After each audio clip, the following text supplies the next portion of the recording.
我係阿 Cindy 啊，又係我同阿卡西記錄 Keeper 嘅對話日記啦。今日咧已經第二日喺尼泊爾啊，喺 Kathmandu 加德里都呢度啦。咁佢都應該好似都係佢嘅首都嚟嘅。咁相對會比較多遊客啦。咁琴晚咧我瞓咗個靚覺之後咧就落街食嘢，咁喺條街度行啦。咁如果相比起清邁咧，咁呢度 Kathmandu 係真係再落後少少啦，會形容為。跟住你會感受到嗰個氣氛啦，同埋啲人啦，都有啲唔同㗎。跟住你都幾多 local 喺出邊街出邊啊，因為招攬生意啊，餐廳出邊喺度等啊，或者酒吧出邊喺度等啊咁樣，今日同你傾偈啊咁。咁暫時嚟講咧，我覺得係有少少未習慣嘅，咁但係未至於覺得好驚好危險咁樣。但係咧，如果好老實講咧，個心咧都真係有種感覺係有啲驚驚地嘅感覺。咁我再去 check in 翻點解會有個驚驚地嘅感覺咧？咁其實我覺得呢個驚係真係嚟自唔熟悉啦，同埋好似聽過好多都市傳說咧，喺呢啲落後地方你要好小心啦，即係俾人偷嘢啦、俾人宰殺啦、俾人強姦啦，咩都會發生咁樣。咁其實呢一啲嘅 belief 啦，之前呢啲發生過嘅事情印咗喺個腦裏邊。好似嚟到嘅時候就會有一種要緊張啦、小心啦，可能啲錢銀嘅嘢啊，跟住你好擔心啊，即係好似擔心係正常噶嘛。咁但係當然我學咗咁耐身心靈，其實擔心真係唔一定係正常咯，擔心係一個選擇咯。咁我都好想喺呢一個地方裏邊更加能夠喺我嘅基於我嘅信任裏邊去創造我喺呢個世界嘅信任啦咁。同埋我信任自己直覺啦，即係其實自己嘅身體嘅感覺啊，裏邊嗰把聲啊，我覺得都會提醒有啲咩人可以靠近，有啲咩人就可以遠離。咁我琴晚咧都去咗個唔錯嘅地方嘅，咁嗰個佢係有兩層嘅，有一層咧有 live music 啦。咁我就同佢講好似太嘈，同埋我唔中意啲人食煙啊，好似比較混雜咁樣嘅能量。咁去到上一層咧就係啲人喺度 chill，咁其實冇乜人嘅，成個場係得一對 couple，跟住就我咁喺度好爽好舒服咁食嘢啦。然之後試咗佢哋一個叫做 Momo 嘅，好似餃子 dumplings 嘅嘢，嗰個一嚟就十嚿啊！咁咧就係260蚊嘅 Ruby，咁大概幾多錢港幣度咧？200幾蚊，或者好平，十幾蚊。我唔好識得計添。埋單嘅時候其實應該50蚊都唔使，一杯嘢飲咯，一杯同埋嗰個餃子，跟住係啦，都食得幾飽，同埋佢個醬都係幾開心，即係令我覺得係幾好味啊，幾開心。唉，做唔到飲食 blogger 陰公，跟住就係啦，好簡單咁樣就過咗一個晚上啦。然之後今日咧，我就用咗好多時間喺度執翻之前未拍完未剪嘅片啦，然之後搬上 YouTube 啦，咁都忙咗一個早上，但係我都唔想話即係時間好趕，好似時間冇咁樣追住去旅行，又唔係我想要嘅態度啦，我自己一步一步嚟啦咁。跟住頭先已經 upload 咗3條片上網啦，schedule 咗，然之後就覺得可以輕鬆地陣間出去咧又食個 tea 啦，然之後就可能揾到嘅話想整指甲，因為都有啲長啊，然之後又換下款咁樣啦。咁其實咧整指甲咧喺香港嘅時候開始，咁我想講下點解我會無端端整指甲咧？其實都唔係無端端，我本身我都覺得佢係靚啦。咁但係亦都原來我唔整指甲嘅背後係基於恐懼咯。我驚我整完指甲之後好多嘢都做唔嚟啦，跟住又驚嗰個要保養啦，驚斷甲啦，因為以前試過斷甲係都幾痛，同埋咧啱啱開始整2年前、3年前嘅時候試過整一段時間指甲咧 gel 甲，跟住就好容易斷，跟住我就覺得好辛苦，同埋好似覺得自己唔適合。咁但係咧上年嘅時候突然間有把內在聲音關於扮靚啦，關於 embrace 自己嘅女性啦 creativity 啦，同埋我發覺原來我留意翻身邊有啲女仔咧，啲我覺得值得學習嘅女性啦，佢哋嘅性格係比較上中意會爭取自己中意嘅嘢啦，跟住好自豪咁將嗰啲擺咗喺自己身上啦，同埋佢哋啲指甲好長都好啦，係唔驚斷，因為好多粗重嘢根本就未必係佢哋真係會落手落腳去做啦，又或者係應該咁講，佢哋係比較識得去讓人幫佢服務嗰種嘅感覺啦，即係 queen mode 嚟嘅。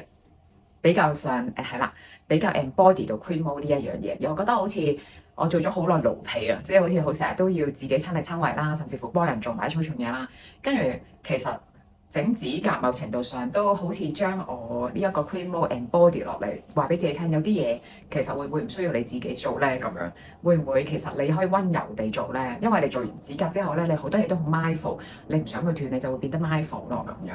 跟住我就覺得好似都有啲唔同嘅，整完咗幾個月指甲之後，好似同埋咧指甲咧，我覺得好似個人高貴咗、女性咗啊！即係唔知你覺唔覺得？我自己就好覺咯，所以。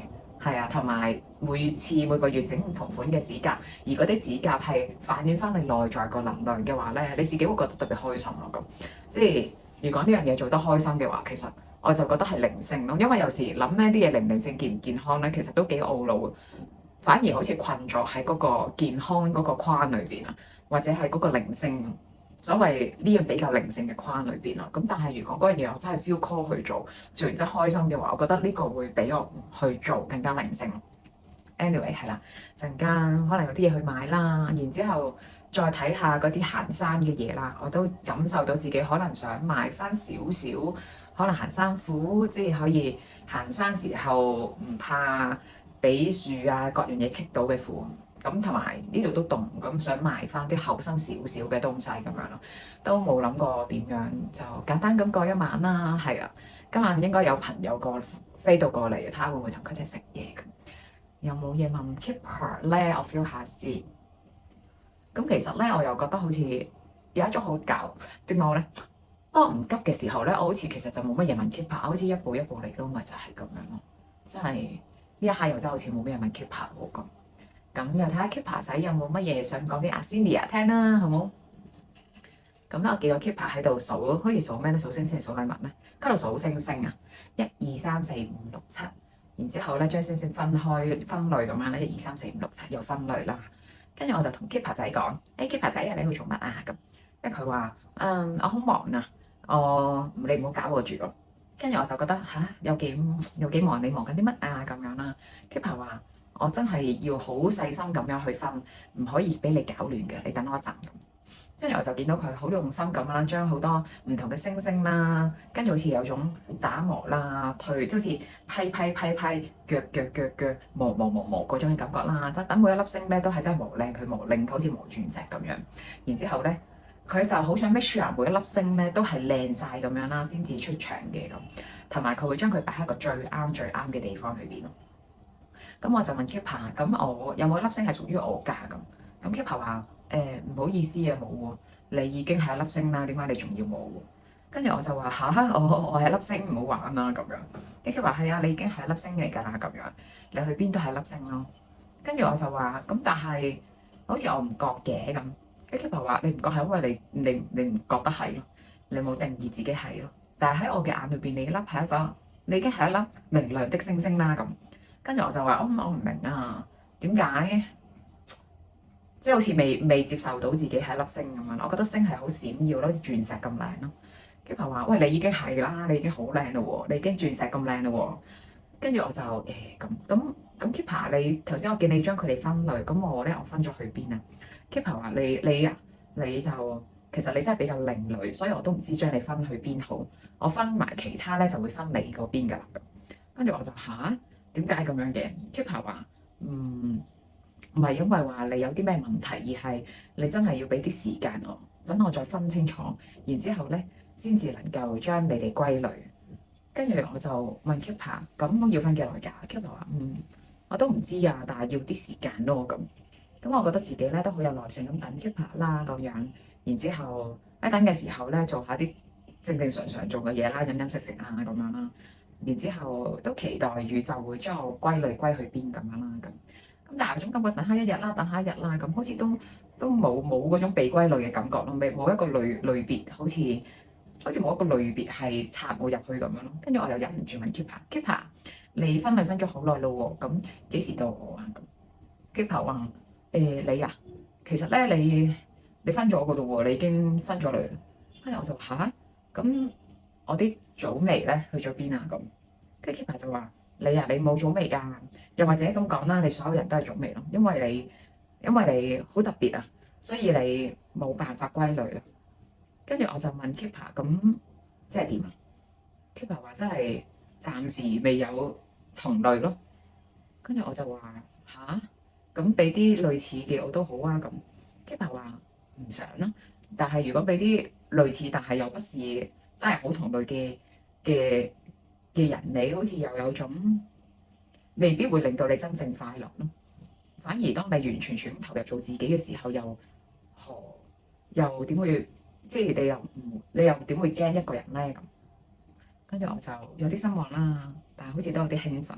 興奮係可以終於能夠做一個獨一無二嘅自己，但係失望又好似咁，好似冇乜伙伴咁。跟住 Keeper 話其實都真係唔係嘅，不如你就當所有人都係你嘅伙伴啦咁樣。大家有各有唔同嘅地方，亦都有啲相似嘅地方，每一個人都係。跟住我就同 Keeper 講，咁點解其他星星又你係可以幫佢分類，我分唔到嘅？Keeper 話其實真係唔係分類咯，我喺度做嗰個叫做咩咧？好似喺度點講好咧？好似係不停咁篩，或者不停咁樣去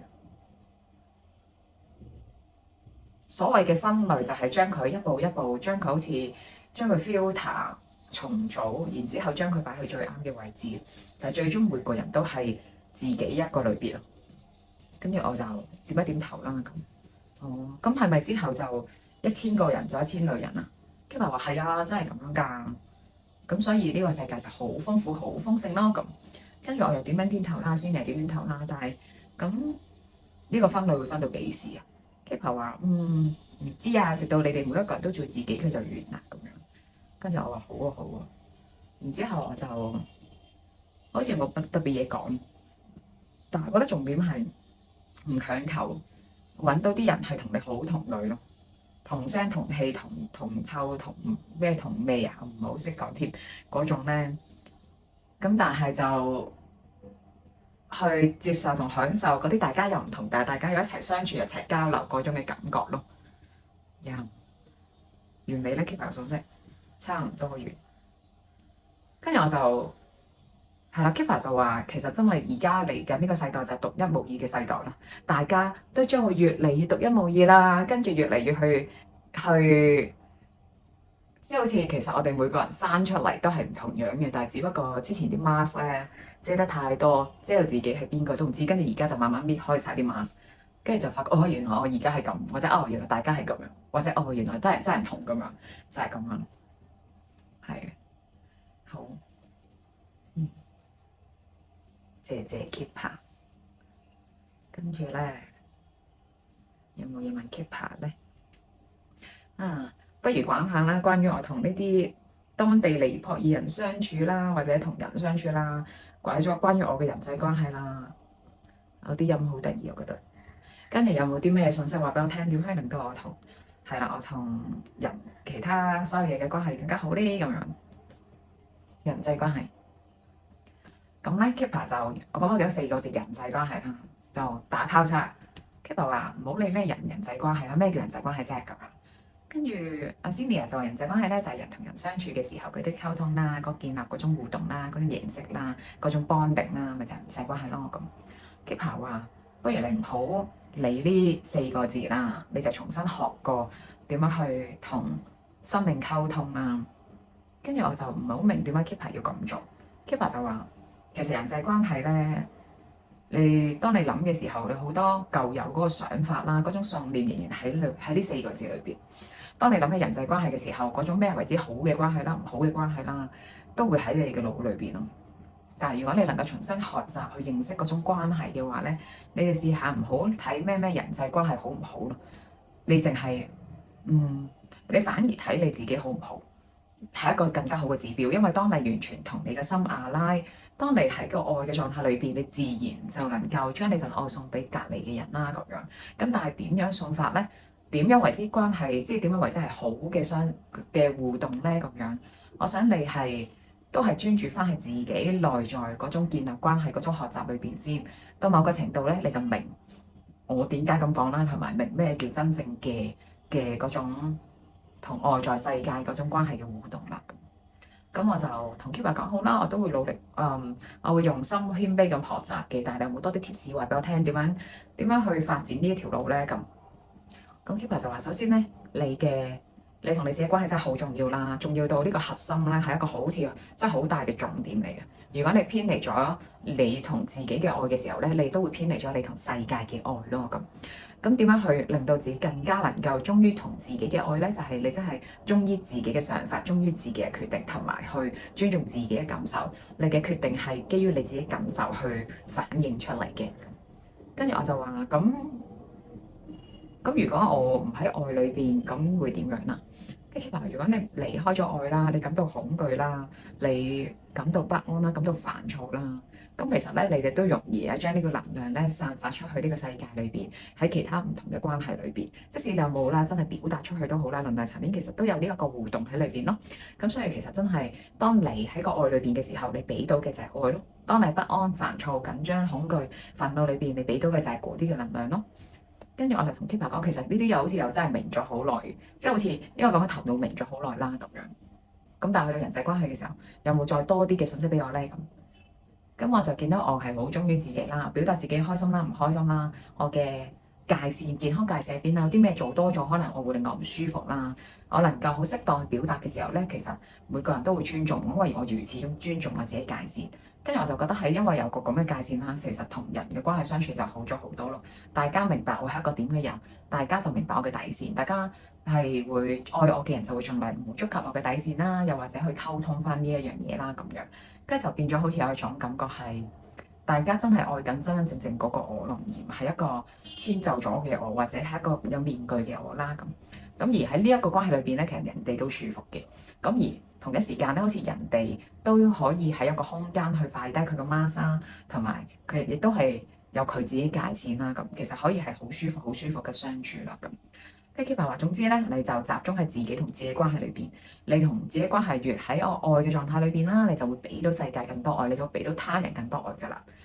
跟住我就話咁，但係有時太愛自己，有啲人會唔開心喎，咁樣即係可能，例如可能我對人關心少咗，或者係我少咗回覆 message，或者等等等等啦，或者我 say no 咁呢啲狀態有咩嘢講？Keeper 話其實當你 say no 嘅時候，你尊重自己界線而 say no，你係一個愛自己嘅表現，你亦都係愛他人嘅表現，因為你唔委屈，你唔屈就於他人咯。咁所以而你呢一份真誠俾到佢出去嘅就係愛咯，咁樣。跟住我話哦，原來係咁，跟住好似明咗少少嘢啦咁樣。見唔見到突然間冇咗燈停電啊？不過係啦，聽講咧有時都會冇水㗎，唔知點解突然間覺得停電係時候出去啦。謝謝大家嘅收看，下集見，I love you，bye。